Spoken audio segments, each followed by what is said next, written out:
एवढंच नाही मायबाप, कोपऱ्यामध्ये देवघर होतं, देवघरासमोर दिवा होता, दिव्यामध्ये वात होती, पण वात भिजण्याकरता तेल नव्हतं, तेला वाचून देवासमोरचा दिवा बंद होता.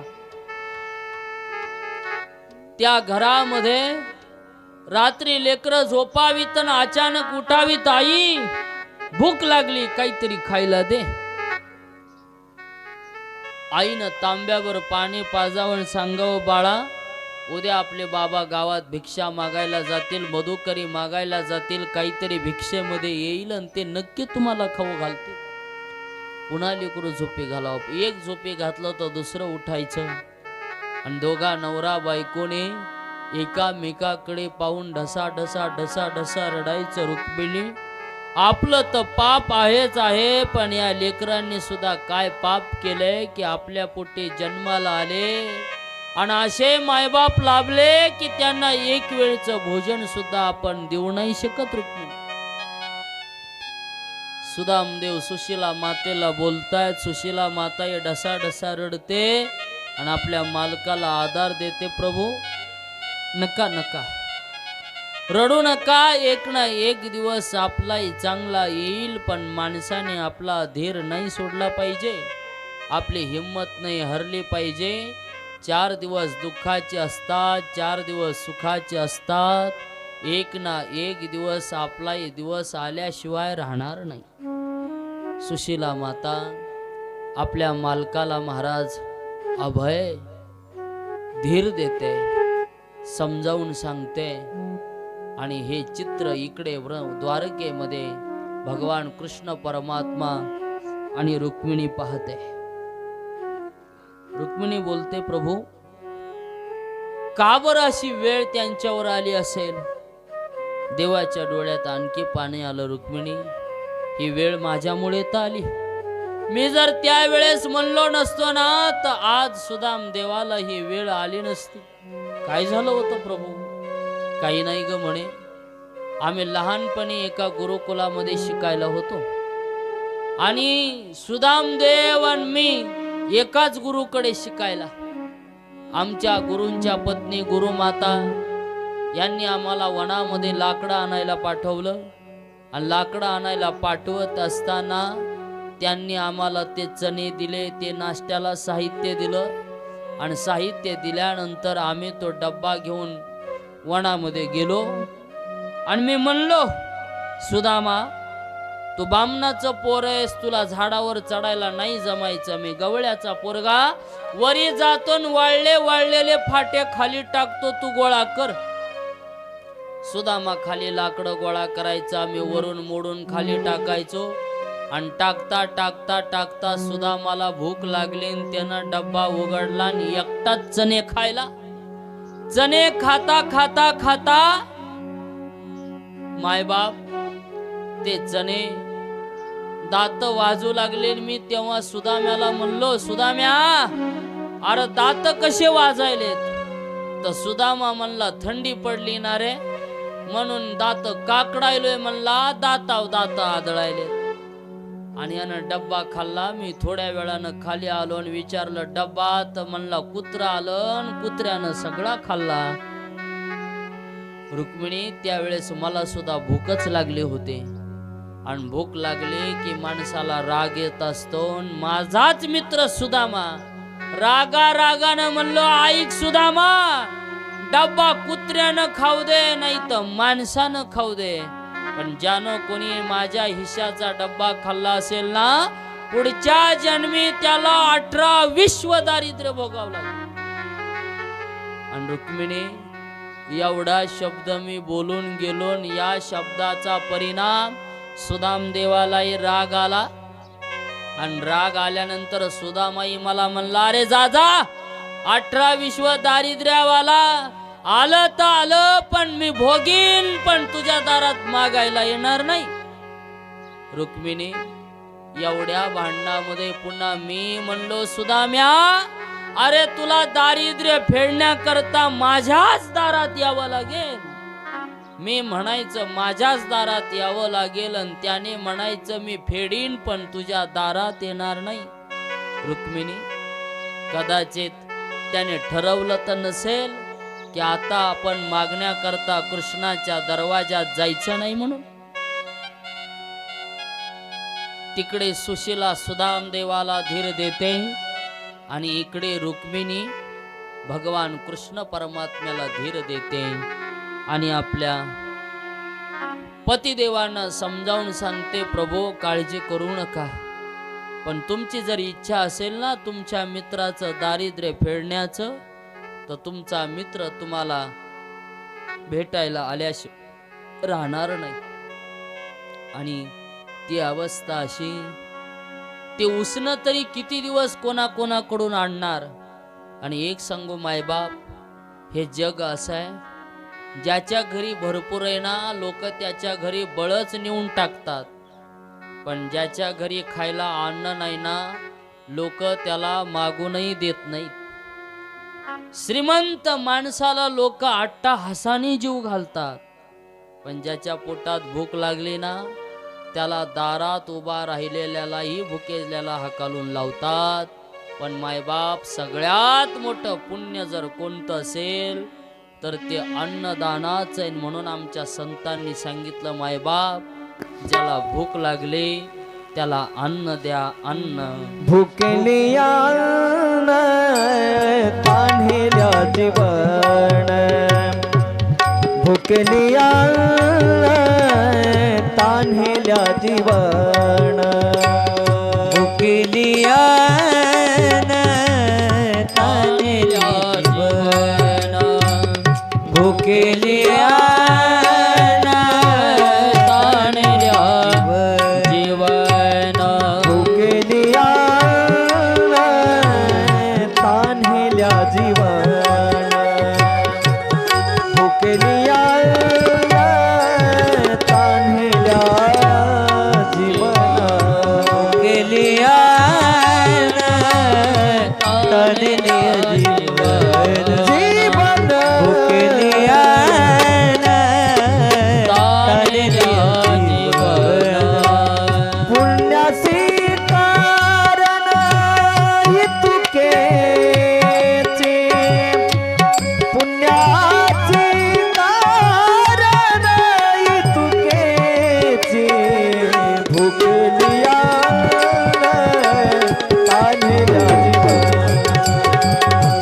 भुकेली अन्न तान्हेल्या जीवन, भुकेली अन्न तान्हेल्या जीवन, भुकेली अन्न तान्हेल्या जीवन, भुकेली अन्न तान्हेल्या जीवन, भुकेली अन्न तान्हेल्या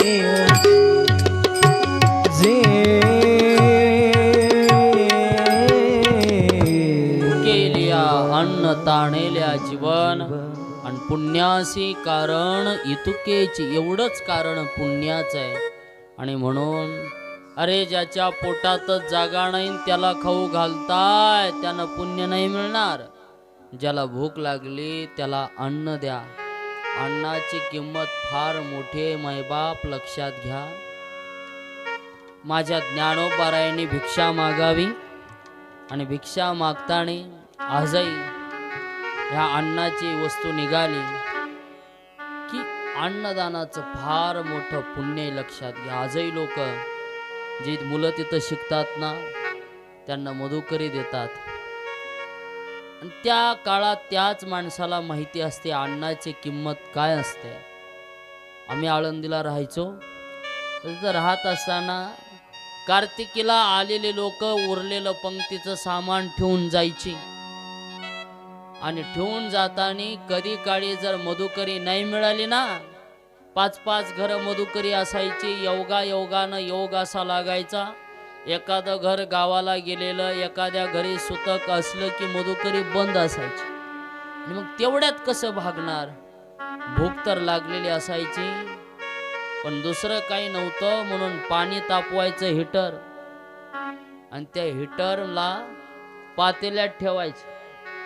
कारण माहिती होतं उकळी आली की भात शिजतो, मग ते कशानं येऊ द्या. आणि त्या तांदूळावरचा भात खाऊन शिकावं लागलं तेव्हा तुमच्या समोर बसायला मिळालं.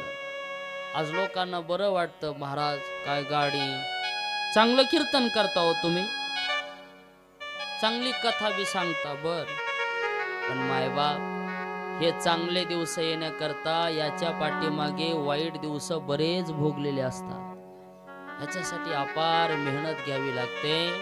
सोपं सांगू, चांगले दिवस बघण्याकरता लोकाच्या दारात उभा राहून भाकरी मागावी लागते आणि त्या दिवशी चांगले दिवस येत असतात. म्हणून अन्न देत जा, अन्नदान करत जा. माझ्या ज्ञानोबारायाला अख्ख्या आळंदीच्या लोकांनी अन्नदान नाही दिलं, पण एक घर होतं ज्ञानोबारायांना अन्नदान देणारं.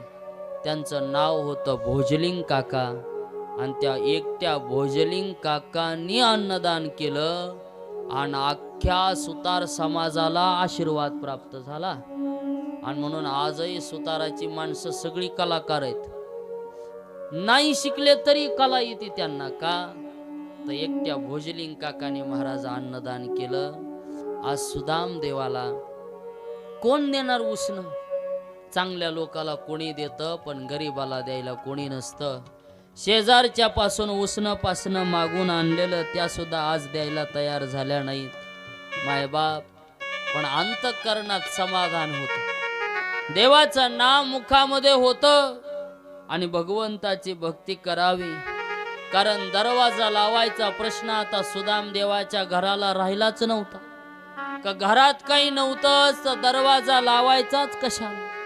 उलट सुदामदेव म्हणायचे, देवा अरे एवढ्या दिवस माझ्या घरामध्ये जर धन असतं, अन्नधान्य असतं तर घराचं मला राखण करावं लागलं असतं, पण देवा आज मात्र माझ्या झोपडीमध्ये येण्याकरता तुला माझे दरवाजे उघडेत.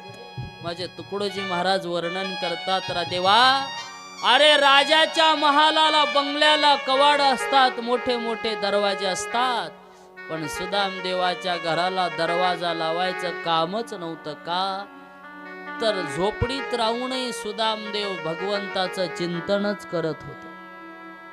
राजा सजी महाली सौख्यजी मिळाली, ती आज प्राप्त झाली या झोपडीत माझ्या. सुदामदेव म्हणायचे, ओ माझ्या झोपडीला दरवाजा नसला म्हणून देवाला येण्या जाण्याकरता दरवाजा मोकळा. देवा येता तरी सुखे या, जाता तरी सुखे जा, झोपडीत माझ्या, झोपडीत माझ्या. भूमीवरी पडावे तार्याकडे पहावे, आकाश पांगुरावे या झोपडीत माझ्या. अशी अवस्था. ना सुदाम देवाच्या घरी उंदीर राहिला होता, ना अरे माणसाला नाही, पण ते वरी लावलेली लाकडं होते ना, ती सुद्धा कर कर कर कर आवाज देत होती. का तर घरातल्या किड्या मुंग्यांनी खायला काही नाही म्हणून ते वाशे सुद्धा खाऊन टाकले होते. घुशी नाही, पाले नाही, उंदीर नाही, झुरळ सुद्धा सुदाम देवाचं घर सोडून गेले. ही अवस्था सुदाम देवांच्या घरची. गरिबी किती असावी, ज्याने गरिबीचे दिवस भोगले ना त्यांना कळते. चटणी भाकरीची चव काय असते, ज्याने रजाकाराच्या काळातला बरबाडा खाऊन दिवस काढले त्यांना कळते. आता नाही कळत, पण ज्यांनी भूक जाणली ना महाराज त्यांना कळते. म्हणून अन्नाची किंमत भुकेलेल्याला विचारा. सुदामदेव दुःखी झालेले असताना अचानक सुशीला म्हणे, का हो तुम्ही तर म्हणत होते ना तुमचा बालपणीचा मित्र आता राजा झालाय. सुशीले एवढ्या दिवस तू माझी धर्म पत्नी म्हणून राहिलेस, माझ्या खांद्याला खांदा लावून दुःखामध्ये सहभागी झालेस, पण आज तुझी बुद्धी फिरते. अगं देवाकडे मला मागायला पाठवणार, मी नाही मागायला जाणार. प्रभू मागायला नका जाऊ, पण एक करा ना. अहो असं म्हणतात देवाच्या दर्शनाने सुद्धा दारिद्र्य दूर होतं. तुम्ही मागू नका, पण देवाच्या दर्शनासाठी जा. दर्शन म्हटल्यानंतर सुदाम देवाला जरा ते पटलं, आणि पटल्यानंतर माझे सुदामजी म्हणतात, ठीक आहे सुशीले, तू म्हणते ना तर मी माझ्या बालपणीच्या मित्राला द्वारकेला भेटायला जातो. जायचं ठरलं. रात्री सकाळी सगळं काही नियोजन करायचंय, पण अचानक पुन्हा विचार आला, सुशीले आता नाही जायचं. मालक तुम्ही तर म्हटले ना आता परत जायचं म्हणून, पुन्हा नाही का. सुशीले शास्त्र सांगतं की देवाकडे, मातेकडे, गुरुकडे, संताकडे जात असताना माणसाने कधी रिकाम्या हाताने जायचं नसतं. अगं आपल्यालाच खायला नाही तर आपण देवाकडे काय नेणार. नाही जायचं. प्रभू मालक तुम्ही काळजी करू नका, मी कोणाकडे तरी गावभर फिरन, काहीतरी मागून आणेल, पण तुम्ही जा. सकाळी सकाळी गरम पाणी टाकलं. सुशीलेने सुदाम देवांना स्नान घातलं. बिचारी उठल्यापासून गावभर फिरत होते, पण गावातल्या सगळ्या घरातली उसनवारी करून ठेवली होती. कोणीतरी मुठभर पोहे दिनले ते आणले, फाटक्या मळक्या उपरण्यात बांधले, आणि मालकाला नमस्कार केला आणि जा देवाच्या दर्शन करून या. जातानी जायचंय, पण सुदाम देवाने पुन्हा झोपलेल्या लेकरांच्या मुखाकडे बघितलं आणि सांगितलं, सुशीले मी गेल्यानंतर लेकरं उठतील आणि तुला विचारतील, आई काहीतरी खायला दे, पण सांग त्यांना की बाबा गेलेत, काहीतरी आणतील. 2-4 दिवस त्यांची समजूत घाल. जड अंतःकरणाने पाय बाहेर टाकला, पण दरवाज्यात पायात घालायलाही काही नव्हतं. अनवाणी पायाने सुदाम देव द्वारकेच्या दिशेने चालायला निघाले. डोक्यावरती मळक जुनं टापर कधीतरी बांधावं, गळ्यात ती मळक, पंचा अंगावर गुडगाभर धोतर, हातात काठी निघाले सुदामदेव. चालता चालता मनामध्ये हरे राम हरे कृष्ण हरे राम हरे कृष्ण भजन करत निघाले.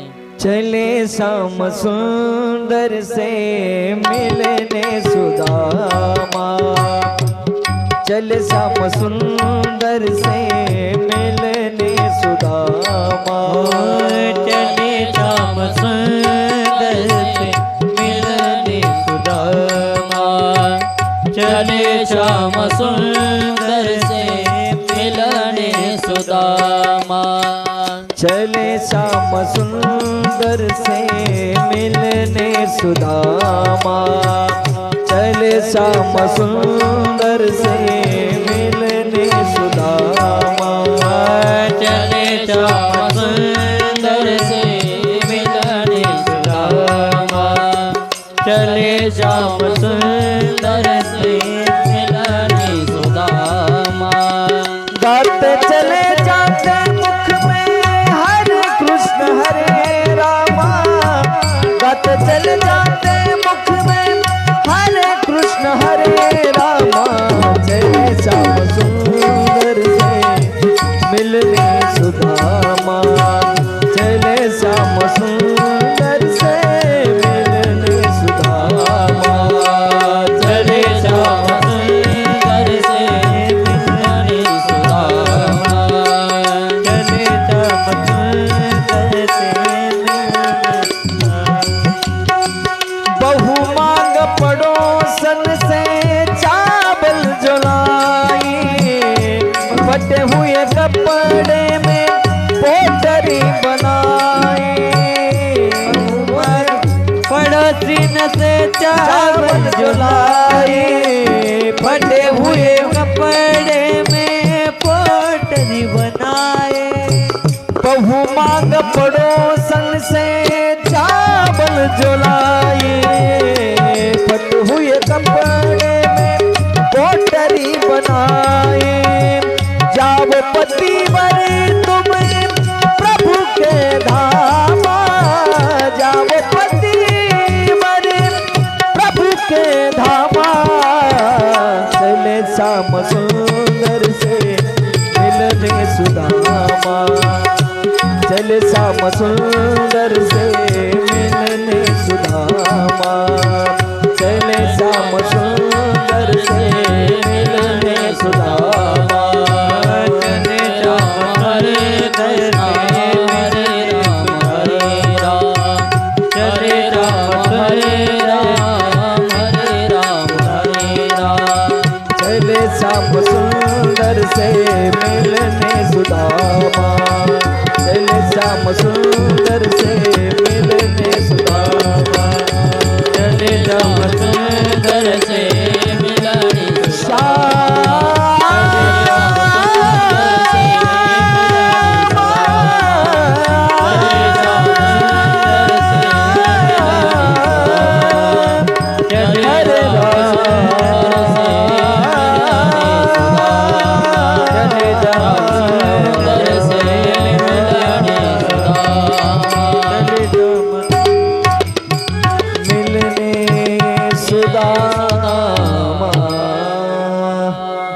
सुदामजी घरातून बाहेर पडले, चालायला लागले, चालता चालता चालता चालू लागले।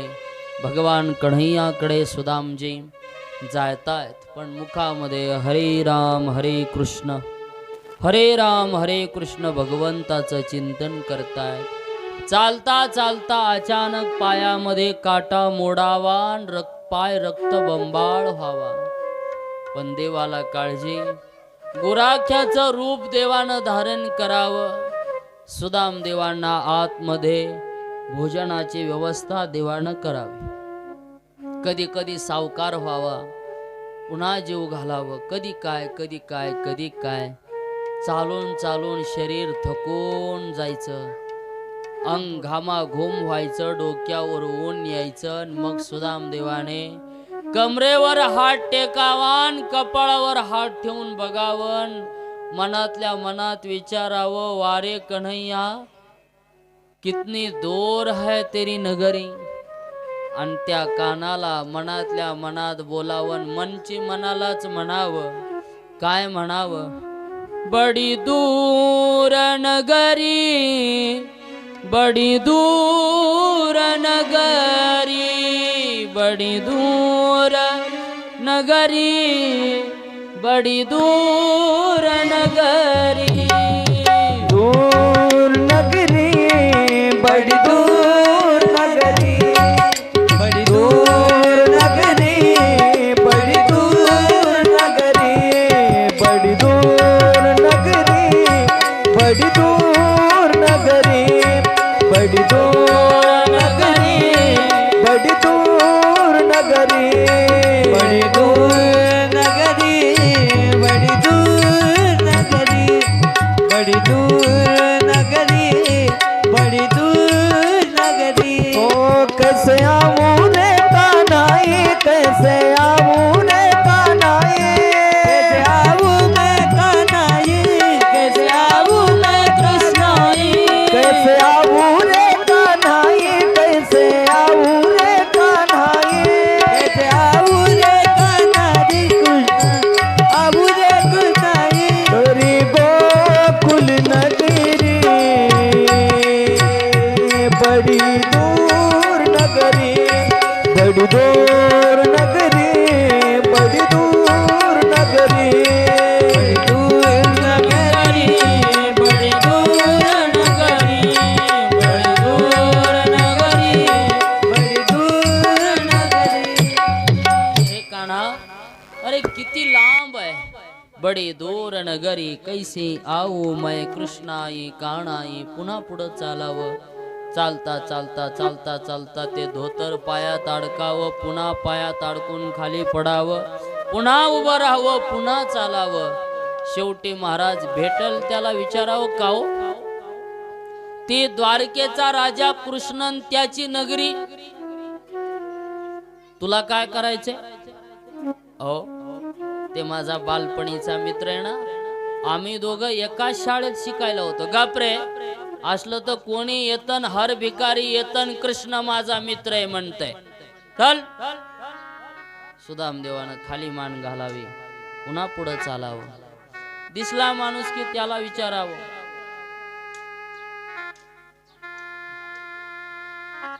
पुन्हा पुढं चालावं.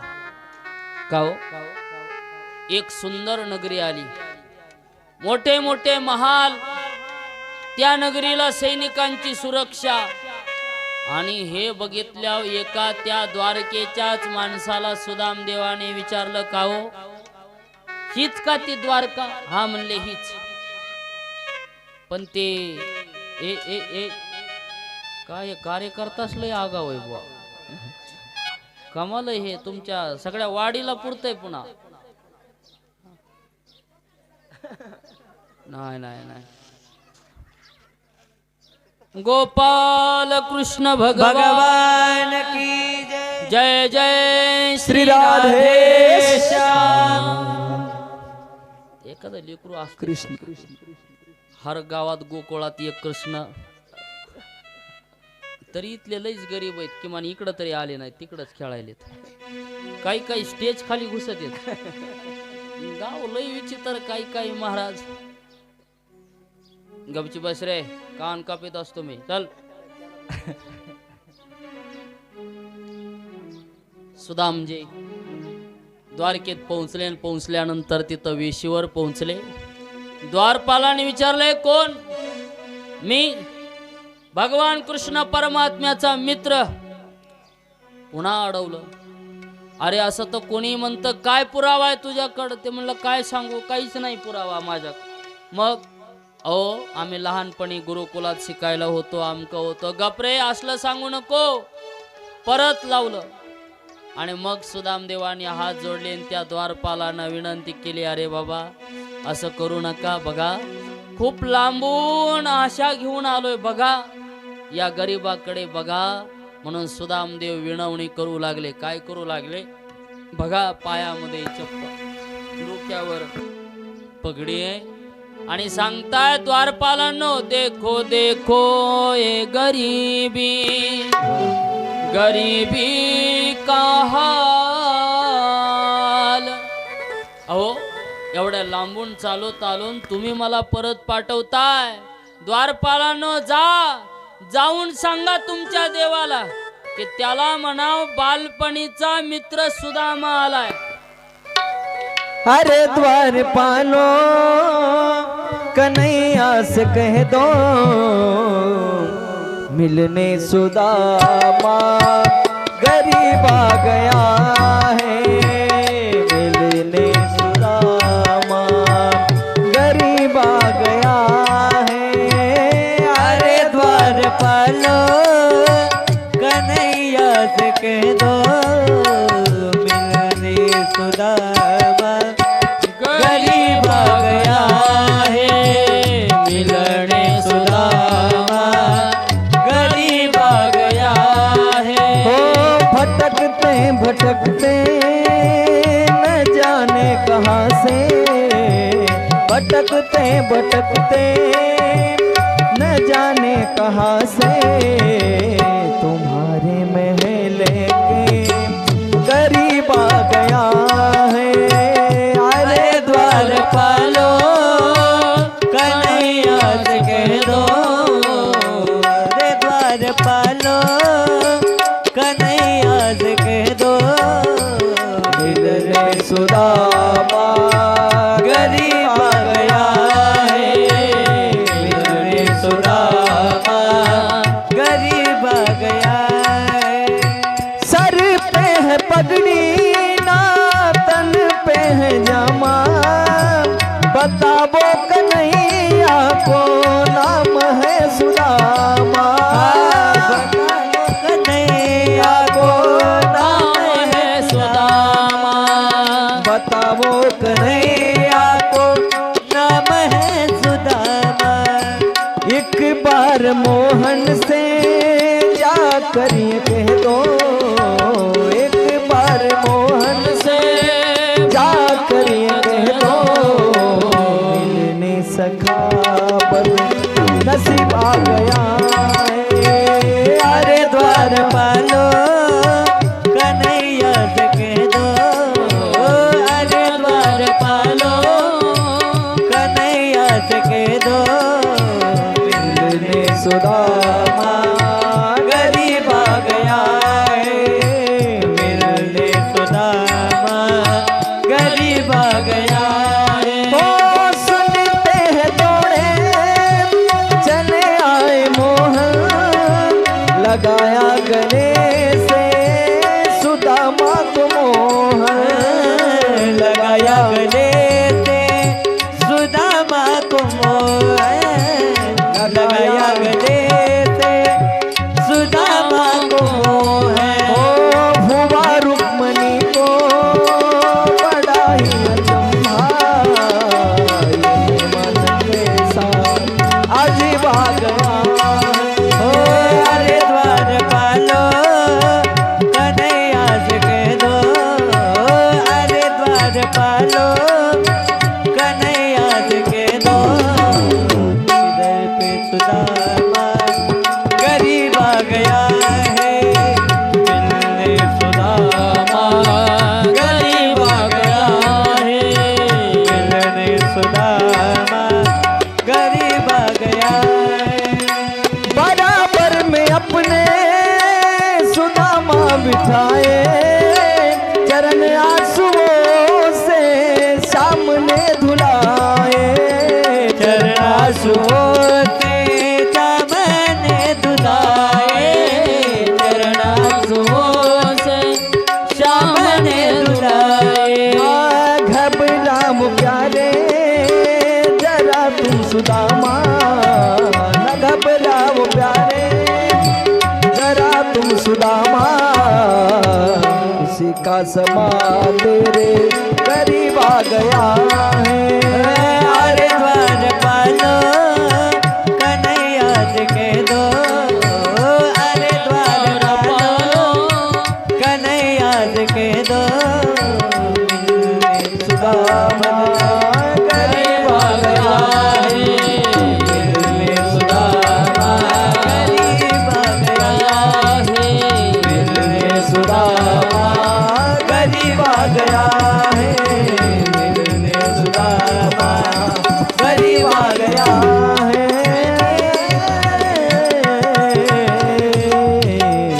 अरे द्वारपालो कन्हैया से कह दो, जा जाऊन सांगा। द्वारपालाने याच्याकडं बघितलं, याची चेकिंग केली, काय सापडलं नाही, मळके मळके कपडे, पण जाऊ द्या म्हटले, याचकाला दाराला विनवणी करतोय, एकदा जाऊन सांगा। ते द्वारपाल पळत सुटलं मध्ये, आणि जाऊन सांगत असताना देव येईपर्यंत सुदाम देवाला वाटत होतं, सुदामा अरे तुझा मित्र होता, पण कदाचित तुझी आठवण देवालाही राहिली नसेल, कारण मोठं झालं की माणूस विसरत असतं, चल माघारी। सुदाम देवाचे दोन मन तयार झाली, एक मन म्हणू लागलं नाही यायचा देव, आणि दुसरं मन म्हणत होतं देव आल्याशिवाय राहणार नाही। सुदामदेव एकदा जायचं म्हणतायत, एकदा थांबायचं म्हणतायत, नेमकं वाट बघून महाराज तोंड वळवलं, तितक्यात देवानं महाराज दौडते चले आये मोहन, खांद्यावर हात टाकला, कोणाचा हात आहे म्हणून माग वळून पाहिलं तर कोण, भगवान मित्र आहेत, कन्हैया आहेत, कडकडून मिठी मारली, आणि देवाची आज्ञा पाहून 16,108 स्त्रिया पुष्पांचा महाराज वर्षाव करत होत्या, पायघड्या अंतरल्यान सुदाम देवांना आतमध्ये गाजत वाजत नेलं। आता द्वारपाल चकितच झाले, ज्याला 1-1.5 घंटा उभा केलं त्याची देव थाटात वरात काढतो। मायबाप, देव तुमचे कपडे बघत नाही, देव तुमचं काही बघत नाही, फक्त तुमचा भाव चांगला लागतो। आणि गुच्छावरती महाराज पुष्पावरती अंतरत नेलं, आतमध्ये देवाने स्वतःच्या सिंहासनावर सुदाम देवाला बसवलं, गुलाब पाणी आणलं, गुलाब पाण्याने सुदाम देवाचे चरण, रुक्मिणी आई साहेब, जामवंती, सत्यभामा, अष्टनायिका धुत होत्या। पण या बाबाच्या पायात काटे मोडलेले, पायाला त्रास होऊ लागला, पाय कपड्याने पुंसले, पंचगव्यानंही स्नान घातलं, गंध अक्षदा फुलं अर्पण केले सुदामदेवाच्या चरणाला. आणि त्यानंतर महाराज गप्पा गोष्टी चालू लागल्या. आणि देव ती देव अष्टनायिका आतमध्ये सुदामदेवाला भोजन करण्याकरता गेलेल्या आहेत. आणि तेवढ्यामध्ये देव विचारू लागला, का र सुदाम्या? सुदामदेव म्हणते, तार आता तरी नीट बोल. बामणाची जात चिकट ती चिकट म्हणला, रिकामच आलास. पण सुदाम्या, मला माहिती तुला काही देऊ वाटत नाही म्हणून, पण आमच्या वहिनी चिकट नाहीत, त्यांनी काहीतरी दिलं असन. सुदामदेव बी म्हणले, तुला किती बी खाऊन भागलंच नाही, घरचं तर घरचं खाल्लंस, लोकाचं तर लोकाचं बी खाल्लं, चोरून खाल्लंस. आणि ते बगलात जे पोह्याचं गटोडं होतं का नाही, ते बोलता बोलता असं लपवू लागले माग. का? आता असला महाल बघून त्याला तिथं वेगळं वाटायला, काय दाखवाव पोह्याचं गाठोडन मळक्या उपरण्यातले. पण ते देवानं तितक्यात पाहिलं, महाराज हिसकून घेतलं, सोडून बघितलं तर कोरडे पोहे.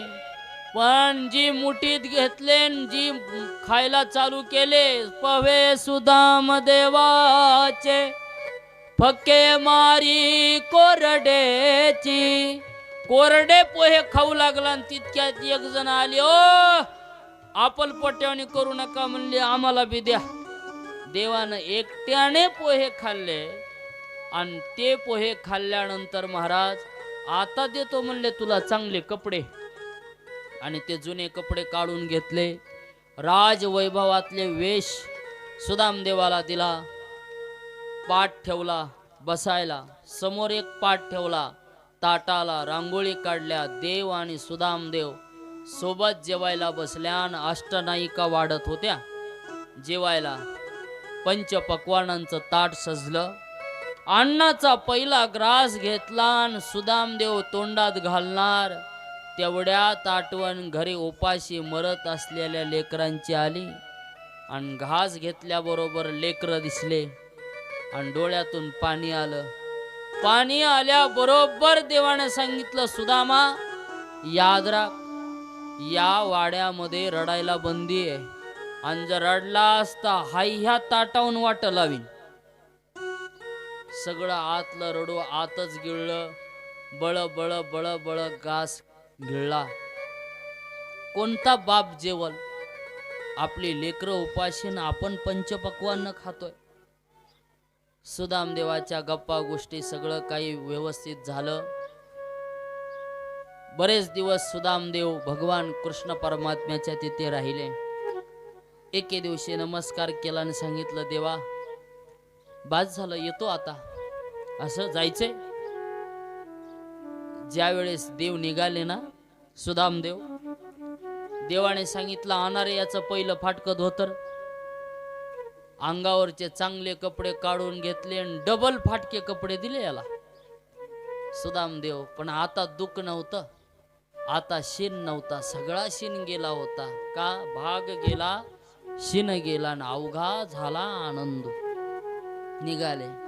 पण आता पुढचं ऐका माईबाप. ज्या वेळेस सुदामदेव द्वारकेला येत होते ना, त्यावेळेस एकटे सुदामदेवच रडत होते. पण ज्या वेळेस सुदामदेव द्वारकेहून परत जात होते ना, तेव्हा मायबाप अख्खी द्वारका रडत होती. काय रडत होती? अख्खी द्वारका रडत होते. आणि सगळी द्वारका सुदामदेवाला वाट लावण्याकरता माग माग माग माग चालू लागले. सुदामदेवांना परत येताना द्वारकेनं निरोप घेतला सुदामदेवाचा. ते सुदामदेव परत आपल्या नगरीकडे आले. आणि नगरीकडे चालत येत असताना पाहिलं, आपल्याच दरवाजासमोर उभा राहिले आणि चुकलो का काय म्हणू लागले. कपाळावर हात ठेवला, घराकडे बघितलं सुशिलेकड, आणि पुन्हा वरून म्हणाले, ह्या बाईला कुठंतरी बघितल्यावानी वाटतंय. ती म्हणली ओ डोकं फिरलं का काय, बघितल्यावनी काय मी तुमची सुशीला. मग एवढी जडभारी साडीन हे सोन्याचं घर. ती म्हटली ही किमया तुमची नाही, ही किमया कोणाची आहे, तुमच्या मित्राची आहे. देवानं महाराज सुदाम देवाचा शुद्ध भाव बघितला आणि त्या मुठभर पोह्याच्या बदल्यात सुदाम देवाने काय दिलं. सुदामा ब्राह्मण दुःखी दरिद्र पीडिला. सुदामा ब्राह्मण दुःखी दरिद्र पीडिला. मुष्टी पोहे घेवनिया त्याचे भेट लागी गेला. त्याच्या भेट लागी गेला. शुद्ध भाव देखोनिया गाव सोनियाचा दिला. शुद्ध भाव देखोनिया गाव सोनियाचा दिला. शुद्ध भाव देखोनिया गाव सोनियाचा दिला. शुद्ध भाव देखोनिया गाव सोनियाचा दिला. विठोबाचा धर्म जागो त्याने लक्ष लागो. विठोबाचा धर्म जागो त्याचे चरणी लक्ष लागो. विठोबाचा धर्म जागो त्याचे चरणी लक्ष लागो. विठोबा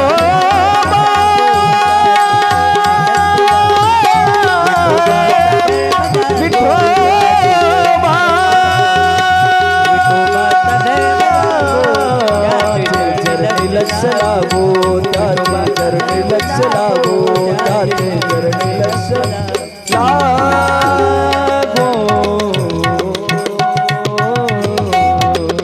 शुद्ध भाव भगवान परमात्म्याने पाहिला आणि सुदाम देवाला सुवर्णाची नगरी दिली. शुद्ध भाव देखोनिया गाव सोनियाचा दिला गा. सगळं गाव पोहे घेऊन गेलं होतं का फक्त सुदाम देवच. जागेत ना तुम्ही झाली आता कथा संपत आली. एक 10 मिनिटात शेवट आहे. सगळं गाव गेलं होतं का एकटे सुदामदेव. कोण गेलं होतं, एकटे सुदामदेव गेले होते. पण एकट्या सुदामदेवामुळे देवाला सगळं गाव सोन्याचं करावं लागलं. म्हणून अख्ख्या गावात एक जरी महाराज झाला तरी